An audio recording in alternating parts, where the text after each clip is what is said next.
प्रकृति में कार्बन चक्र एक महत्वपूर्ण जैव भूरासायनिक चक्र है जो पृथ्वी पर जीवन के लिए आवश्यक है। यह चक्र कार्बन के विभिन्न रूपों को वातावरण, जीव जंतु, पौधे, महासागर और भूभाग के बीच घुमाने का कार्य करता है। कार्बन चक्र के प्रमुख चरण वायुमंडल में कार्बन मुख्य रूप से कार्बन डाइऑक्साइड के रूप में वायुमंडल में मौजूद होता है।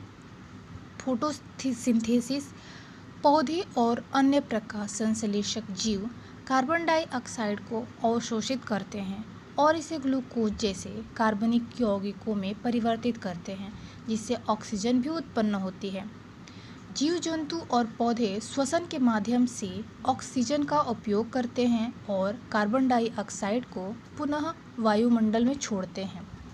अपघटन जब जीव जंतु और पौधे मर जाते हैं तो उनके शरीर के अवशेष अपघटक जीवों जैसे बैक्टीरिया और फफूंद द्वारा विघटित किए जाते हैं, जिससे कार्बन डाइऑक्साइड या मीथेन जैसे गैसें वायुमंडल में वापस आती हैं।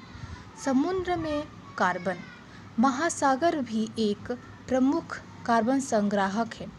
कार्बन डाइऑक्साइड महासागर में घुलता है और समुद्री जीवों द्वारा उपयोग किया जाता है।